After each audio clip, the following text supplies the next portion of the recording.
Welcome. My name's Chris Davis. I am a certified ketogenic carnivore nutrition coach, and today I just want to go over a diet that an individual on X told me that I needed to check out. Basically, it stemmed from a conversation about sugar feeding cancer, right? Otto Warburg, he got the Nobel Peace Prize in 1931 for his work demonstrating that cancer cells require approximately 400 times more sugar.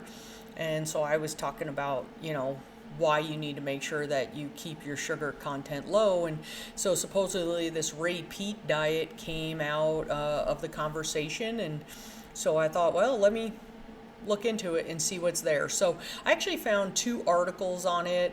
One is, saying that's a comprehensive guide to hormonal balance. And then another one was like everything that you need to know about it. So where do we start? Well, there's actually no research that I could find that gives like percentages, right?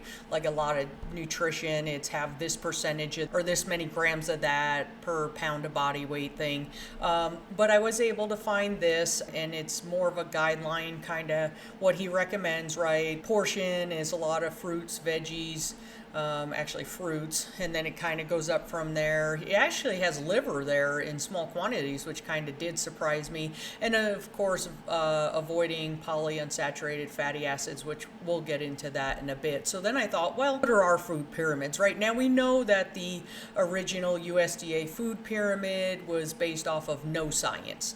We know that now. It had tons of grains, then fruits and veggies, and then smaller portions of animal products. And then they rebranded, they became My Plate. And again, when you look at it, fruits, veggies, and grains, none of which is required for life, and then proteins. And fat's not even on. But we know that when you get protein, typically you do get some fat, depending on which protein you pick, and then dairy, depending again on which kind you get, typically has fat in it. So then I thought, okay, well, how are those both compared to carnivore or ketogenic nutrition? And so they just came out with this carnivore food pyramid, which I thought, hey, right on, look at you go, give some guidance. But again, it's animal products, right? For carnivore, it's straight animal products, right? There's no gluten, no grains, no legumes, no seeds, nuts, no processed foods, which, let's face it, no one should be eating that. No soy products, and no sugar sweeteners. And then you have the ketogenic diet, which is what I claim to be. I'm about 5% carbs. I am 63% fat and about 34% protein. So I kind of fit where that goes. I do vary, right? Because sometimes I go and I'm straight carnivore, and then other times I'll experiment, right? I'll have a half a slice of sourdough bread, and last time it didn't end well, so I scratched that off my list to ever try again. But again, back on this Ray Peat diet, so foods that he allows or recommends on the Ray Peat diet, right? You got your healthy fats, seafood, low-fat fish, animal sources, which I thought, that's pretty good. The things I don't agree with, right? I put them in bold. The starchy carbs and root veggies, you don't need those. Fruits and fruit juice, oh my. Again, you don't need those. Sugar sources, honey, sugarcane, white sugar, right? Honey is a big thing because a lot of people are like, yeah, but it's natural. So's cane sugar. It's still sugar, people. Actually, homemade popcorn, really? Corn tortilla chips fried in coconut oil. I guess that's a little bit better than being fried in vegetable oil. Chocolate and ice cream is allowed. And this is from theprimal.com. The list is a little bit different. Like every website I had the allowed list, just varied a little bit. So I will say chocolate is my kryptonite. So that is one of the things that I struggle with. I've gotten quite better where I only have it like once every 3 months, definitely weaning off of it. And then of course water. So this is another one that I found, right? So you do have a little bit different of a list of foods that are allowed.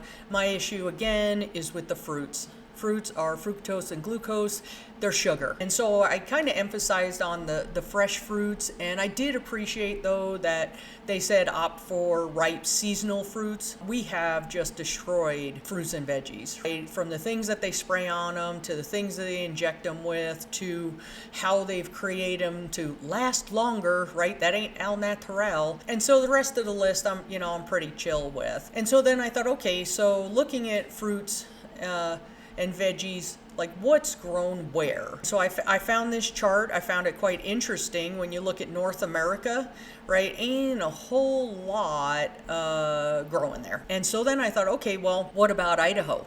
So I live in Idaho, not originally from Idaho, but I transplanted here 27 years ago. So then I thought, okay, well, I found this on a chart on Etsy, and it shows, in-season fruit calendar. So what does that tell you? That tells you the months that particular fruits grow. And so then I looked up, okay, well, what fruits can actually grow in Idaho? Because we've had years where it's 8 months of winter. And so I thought, okay, well, what can grow in Idaho, right? So you have cherries, figs, nectarines, mulberries, which I didn't even know what those were, peaches, plums, pears, apricots, apples, and crab apples. You look at when they grow, right? It's a variety. They don't all grow at the same time. They don't all grow for the same amount of months. And so what does that mean? It means that no fruit grows between January and April to May-ish in Idaho. And so if you're going to eat seasonal fruit, you should probably check where you live, what actually grows there, and then go to your local farmer's market, right? If you're insistent that I have to have fruits and veggies, make sure it's local, because the shit you're buying in stores, God knows what kind of crap is sprayed in or injected into it. So foods to avoid, according to this Ray Peat Diet, right? Obviously processed foods. Come on, people, we can all agree no one should be eating 80% of what's sold in the grocery store as food, right? Some of it labeled healthy food. Sorry, granola bars are not healthy. Oatmeal is not healthy, okay? If you have something that has more than 5 ingredients on the list and you can't pronounce them, that's not supposed to be eaten by humans. So, or anybody, right? Doesn't matter, species. Nothing should be eating that. Avoid refined sugars. I totally agree, right? No sodas, cookies, cakes, candies, right? Sweetened drinks, totally agree. Avoid vegetable oils. Duh, right? No vegetable creates an oil. Caffeine, right? Reduce or eliminate caffeine. That is one of the things. I do have a cup of coffee in the morning. I don't need it. Like I go on and off 30, 60 days at a time. It's just something to have other than water. I disagree with the processed meats, because even a hot dog is better for you than any veggie, fruit, or grain that you're going to eat. I disagree with that, and for some reason they always want to lump bacon into it. Bacon's cured. Artificial sweeteners, totally agree, and alcohol, right? I used to be a fish. That was a long time ago, before I married my husband and we started a family. Then I just quit cold turkey. Stupidest thing I did was starting. I agree with most of the list. Bacon is considered a processed food, but it's cured, it's rinsed and dried, and it's smoked. Everything has to be processed, right? Unless you're growing lettuce, pulling it out of the garden and just downing it, it's processed. They wash it, they spread it out, they let it dry, and they package it. So really everything is processed. And then I found another list of what they said that the Ray Peat Diet said not to eat. Beans and legumes, totally agree. Soy, no man in particular should be drinking or eating anything soy, right? It's one of the highest estrogen containing ingredients that you can have. Not to eat fermented foods. Agree, I don't eat them anyways. Above ground veggies, the crucifers, any of the ones that are going to give you gas and bloating. Industrial fruits. I am glad that they pointed that out. Again, we have no idea what they have been spraying on or injecting into our food. Bananas and dates. Makes sense. Bananas are so high in sugar, and I'm sorry, they do not provide adequate potassium to be considered for that. Certain grains, right? Again, you don't need any maple syrup. That's just straight sugar. One of the things I disagree with is the polyunsaturated fatty acids, right? In particular, the salmon, the fish. That's one of the things I do disagree with. Why? Well, they're important for nerve function, blood clotting, brain health, and muscle strength. And so there are many health benefits by having the correct PUFAs. If you're having some vegetable canola oil nastiness, no, wrong answer. But you can see the list here, right, of the different things that are helped by having healthy PUFAs. For example, salmon. Or if you're one of those people that you do eat, say, walnuts, that's good for you. I found a couple of tribes, right? You have the Inuit and the Maasai. They are predominantly animal product eaters. They're carnivores. And so you would think, okay, well, they should probably have cancer and all kinds of heart disease and diabetes. And they don't have any of that because they're not on our kind of diet. The downsides of the diet, right? So his diet is a high carbohydrate diet, really. Obviously, it is if you remember that food chart. And then it doesn't allow you to get into ketosis. I'm not the proponent that we were designed to always be in ketosis. I think we were meant to go in and out of ketosis. And so I don't believe that we're just meant to just be there. But one of the things that being on a high carbohydrate sugar diet is the issues that come with it. Have inflammation and heart disease, obesity, type 2 diabetes, increased mortality, mood swings and tiredness, increased hunger, cancer, and fatty liver. Is it worth it? I don't think so. So I thought, everything that it talked about was like, this diet is for balancing hormones. So I thought, okay, well, I just happened to just get a woman's health test, right? So I got all my hormones checked. So full disclaimer, right? I've been low carb for 13 plus years. I've actually lost count now. It could be 15 for all I know, but I don't care. The last 10 years, I've been more ketogenic. And then the last 3 years, I've been more ketovore. So I've slowly reduced the amount of carbohydrates. I eat about 2,800 to 3,200 calories, mainly because I just don't always have lunch, right? Sometimes I have breakfast at, say, 11, then I have dinner at 4, and that's all I've eaten all day. But I generally eat the same thing every day because it tastes good. I don't feel deprived, I don't feel neglected, and it tastes good, so why wouldn't I? So here we go. Here's some of my most recent test results. And you can also see here where it says 9 months prior. So I thought I had done this test a year ago. Apparently it was 9 months ago.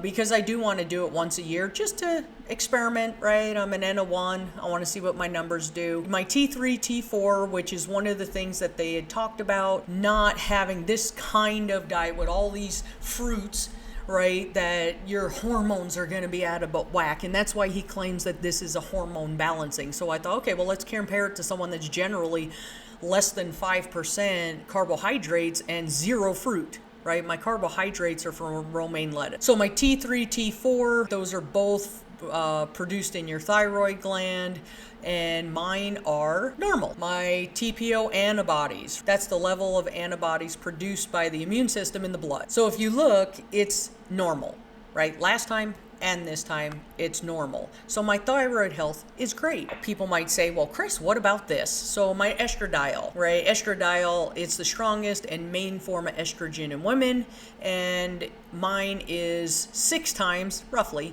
6 times higher than what is quote unquote normal. Well, why would that be? Well, that's easy. I have a very stressful job. And so what'll be interesting about that is I transfer jobs in 2 weeks, probably 4 to 6 months after the transfer. I'm going to do these tests again to see what happens to this number, because being in a high stress job can elevate your estradiol. Then I did my cortisol, because again, they're like, oh man, your cortisol is just going to be so high because you don't have fruits and veggies. And it's like, okay, well, this is my cortisol for one day. It was all quote unquote in the normal range. Why is my cortisol so much normal when my estradiol was so high? Well, this cortisol test was done on a Saturday when I was chilled at home, and it changes all the time, your cortisol, right? Your estradiol, it could take up to months for it to show differently, and which is why I'm going to test it after I transition jobs. And so then I also have my progesterone, my testosterone, and wouldn't you know, they're both normal. And so when I look at it, it's like, okay, so why would I change? Why would I try the Ray Peat diet? Because one, it doesn't sound like it's healthy. But here's some important points that we have to remember, because I did see testimonials from people talking about how they felt better after, say, 2 or 3 months of eating the Ray Peat diet. If they were eating, to begin with, the standard American diet, changing to any other nutritional system, cutting out processed crap, right? Not going and getting the fast food junk, then anybody will see results. And then they say, well, but is it sustainable? Well, mine is. Right? I've been, like I said, low carb for over 13 years. I don't know when they consider sustainability to be a thing, but it's been working for me. Now, granted, I could not find one randomized control trial. I couldn't find one epidemiological study, right, which are observational, on this diet. What you have to decide if you come across this Ray Peat diet, what's your goal? Because it claims this is for hormones. Well, I just showed you my hormone pattern. And my hormones aren't all, in particular talks about the thyroid, mine's all normal. So why would I change what I'm doing if my thyroid function is normal eating a ketogenic diet? Why are you wanting to try it, right? Weight loss, hormones, energy, longevity. And if you've watched any of my other videos, you know that my goal is to live a long, active life, right? I plan to swim into my hundreds. I wouldn't try this diet. It's untested diet from what I couldn't find, right? I couldn't find anything that said this diet was actually tested. So use caution if you decide to try it. Eating a lot of fruit, and in particular fruit juice, which typically has added sugar, you're just setting yourself up to be insulin resistant, pre-diabetic, if not diabetic. Definitely increasing your probability of cancer, being that cancer feeds off sugar, and if you're eating a bunch of sugar, then, good luck. My personal thoughts, he sounds like he's an individual that wanted to eat a bunch of fruit in his diet. He may be a vegetarian. I don't know. I couldn't find anything definitive on that. But I did see quite a few rumors that he had diabetes and he died from a stroke. Which, if you're eating tons of fruit, I could see why you would be diabetic. Now, granted, you don't have to be fat to be diabetic, right? He looked like, he wasn't rocking, Anthony Chaffee's body or anything, but he wasn't morbidly obese either. You don't have to be diabetic. So, moral of my story, I will stick with a ketogenic way of eating. Everything I've seen, I don't want to have a bunch of fruits and a bunch of veggies and a bunch of grains because none of it is required. I'm just going to keep doing what's required. Now, don't get me wrong, I'll still experiment. Right? I tried the sourdough, checked that off the don't box. I tried white potatoes, checked that off the don't box. Hell, I tried keto bread, right? Supposedly keto bread. Almonds, almond flour, no-go. Big no-go. And so I'll keep experimenting, but I'm not going to try this diet. You do you. Hopefully you got a little bit of information out of this. I'll put up his food pyramid again. You can take a screenshot of it. You do what you got to do, and you make your choices. So with that, I wish you a blessed day.